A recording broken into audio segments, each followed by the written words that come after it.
Welcome to SciTech Culture with Steve Kern and Ben Warner, where we examine science, technology and culture in the 21st century. Visit our website at scitechculture.com. Hello and welcome to SciTech Culture. My name is Ben Warner and I'm joined once again by my good friend and colleague Steve Kern. How are we today, Steve? Good indoor weather for podcasting today, I must say. Oh yeah, absolutely. Hello. It's cool, cold and wintry here too. So wherever you are, I hope it's a little bit warmer. But that doesn't mean we're going to be writing emails. So the topic for today is email's place, I guess, in the world. And in particular, I don't want to really focus on work or professional email because, I mean, we can touch on it a bit, but essentially there is still a use case for that because there has to be like a, how would you put it, a record of what's going on, and there just hasn't been a satisfactory replacement for that just yet. But if you have a look at, say, personal email you would use in your day-to-day life, and maybe even some limited cases in the workplace, you have to ask yourself whether email has a place in anything anymore. And the reason why this sort of occurred to me was obviously earlier in the week, I wanted to send you, a couple of documents over for you to have a look at. And then the thought occurred to me, hang on, I haven't actually emailed you anything in years, I think. And so I thought, all right, I guess I'm going to have to double check with you. Do you still have an email address I can send something to or that you access regularly? I mean, I know I've got mine still set up, but I don't think I ever write an email to anybody from that email address anymore. And it just got me thinking about the whole thing that there's probably a variety of reasons why that's happened, but I didn't think it was that long ago that that's how we were all conversing electronically, right? Well, true. It's absolutely true. I mean, when you said where's the best place to send me an email, I had to think about it, and it was my work email address. Because I've got several email accounts, that have just accumulated over the years, and I use them kind of for slightly different purposes. But I mean, honestly, do you check them all the time? Probably not. Work's the only one you check all the time. And I have to confess, Ben, even though you sent me the email, it's still sitting in a queue. We're reading it this weekend. Oh, but that's because work email is like that. I've got rules for managing the inbox, and you just got to keep hammering through it because it just keeps piling up in a work sense. In work sense, email is probably the worst thing that's ever happened to work. Exactly.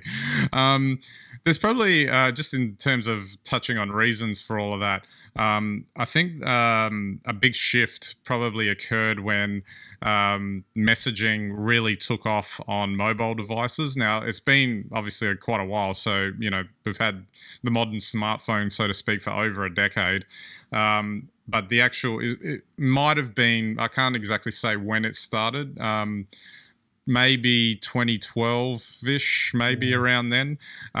What you got was a prevalence of new apps being developed that went onto smartphones, that communicated over the net, provided instant free unlimited messaging for its users. And as long as you were on the same platform, then you're fine. You could text as much as you liked. Then the knock-on effect of that is that you've got the telcos who were charging for every text message, realizing that essentially people stopped messaging using their platform because by doing so they would be charged, whereas they've got this other alternative that's for free. And the telcos just across the board went with free unlimited messaging on all of their plans. And then boom, this is what you've got. You've got essentially an instant communication method that doesn't cost you anything. I guess unless you're sending a document, you don't need to use email because you can send pictures and videos over these messaging platforms now as well. And to me, that seems to have been, I think, the big catalyst for it. It's just been a transition over time to now it's just all messaging, even to the point where messaging is even replacing phone calls in a way for keeping in touch. Oh, look, I think that's a really good summary of where it's at. And I mean, we've also seen probably since 2012 and, the new inline messaging tools for work. So Slack or Jira or Jabber or, there's a whole whole range of them available, plus cloud-based project management systems and cloud systems where multiple people can edit or work on a single document or platform at once. And so those inline messaging systems, they're usually like, hey, I've got a problem. Can you fix this? Can anyone fix this? And of course, if you're all plugged in at work, people start responding, oh, yeah, I've had that problem too. This was a workaround. This is how we got through this. It just doesn't happen with email. Email's its own platform, it's separate. And of course, it just, I think that's part of the reason it's not as responsive. And we all hate, at work especially, but even more so in our private lives, which is why we don't do it, the 3-word email. You free at that date? Yes, I am. Oh, good. Then send a diary request. And, next thing you know, you spent four times the amount of time on email as, it would have taken just to pick up. Which is essentially what we used to do, really, in those environments. But like you said, you mentioned a platform like Link or Jabber or something. So we've got Jabber at work. I just pop on and just say just that exact same scenario that you just said. You're free then. Yep, good. And then all it is a meeting invite then, and you're not wasting time. And on top of that, the other interesting thing about platforms like that is that there's a more instantaneous feel that you're connected to the other person as well. I know this personally because I'm managing virtual teams where they're not in the same location. It's hard to relate to a person if they're not physically in the same place as you are. Yet these tools obviously don't replace face-to-face communication, obviously, but they do the next best thing, which is still keep you connected in a far more dynamic and interesting way than email ever could, especially because email kind of still fulfills a more formal function, a formal written piece of communication. So in a personal sense, you probably won't have much use for that, but in the work environment, that can still be useful if you're looking to document and file note very specific items, particularly if you're looking at approval delegations or anything like that, and you need to show, I went to this person to get this approved or whatever it is. Well, in that regard, really, email's now become the snail mail of the 21st century. And I guess it's still not the same for those of us that remember to get a piece of paper through the post with somebody's signature on it. But email is verified, the dates, times, the metadata that goes with it.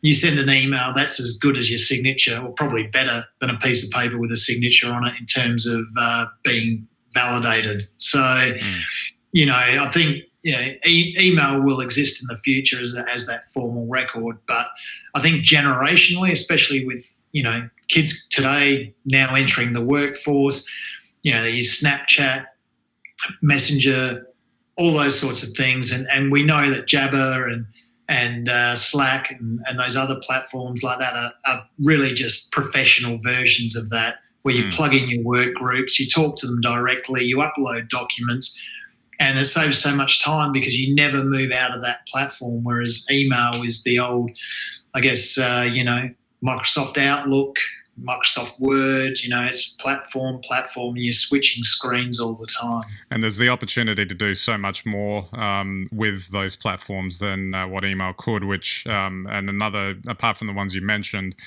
training's also a good one, even if it's informal. So I conducted a training session using a Jabber live screen chat with 4 different states the other week on a particular function that we do, and it was the first time I'd attempted that, and it worked really well. And I couldn't imagine another scenario in the past where that could have just been easily accomplished in that way, without flying everyone into the same location and getting them to sit in front of a couple of computer screens and with an overhead projector showing PowerPoint slides or something like that. Well, that's right. I mean, exactly. It's changing so rapidly, and I wonder, I think we're still seeing the starts. A lot of the sort of project management platforms don't really have the online messaging. They're now starting to hook up with online message services, but they're still not fully integrated. I think give it a few more years, and I would imagine whatever comes after Microsoft Office will be all of those things rolled into a single application. Yeah. And emails will be something you only do occasionally, but your messaging will be on the screen, your work will be on the screen, you'll be sharing it in real time, and your work groups will be continuously contributing and just chatting as they go. Yeah, absolutely. If we try to just bring it all back together now, and we go back to the whole thing about personal email, for me, it would seem that my use case for email is really just user accounts on services, and maybe to accept, receive bills or something like that. But it's not a dynamic communication tool. It's more in a personal setting. It's more of a I guess, like I said, a username account type tool, or a receiving information tool, if that's even relevant, because that's the only way to interact with a company or something that you're getting a service from. And it's just funny because the one thing that I wanted to highlight is that I received an email from a friend of mine recently, which was out of the blue. I hadn't heard from him for a while, and I looked at it and I thought, this would be so much easier if he had a messaging app, but he's kind of tech averse, so he hasn't got himself plugged into anything. So so I actually responded by email, and I didn't hear back. So I'm wondering if he actually received it or not, because I know that with spam filters or whatever, things can disappear. So I might have to follow that up. But I just found that an interesting little anecdote to throw in there, that it's like as a communication method on a personal level, that email is almost counterproductive. Yeah. Oh, look, I completely agree, and I mean, I think now, because email's so firmly in the realms of work and spam and phishing and all those sorts of things, no one really gets a surprise email anymore that they love.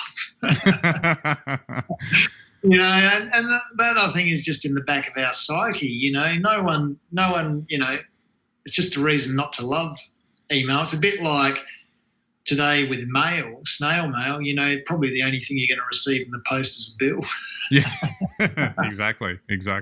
But you can choose to opt out of that, of course. Yeah. Well, that's right. But then they just come to your phone as messages. But yeah, so I think you're right. The days of email are numbered, but it'll be replaced by something else. Yeah, absolutely. And keep an eye on whoever manages to figure out that little conundrum. Yeah. Absolutely. All right, we might wrap it up there. So don't forget our website, SciTechCulture.com. You can get all of our links and content there. You can subscribe to our YouTube, Vimeo, and RSS feeds. And we hope you enjoy the website. We greatly appreciate it. All right, so that's it for this episode. We'll catch you next time.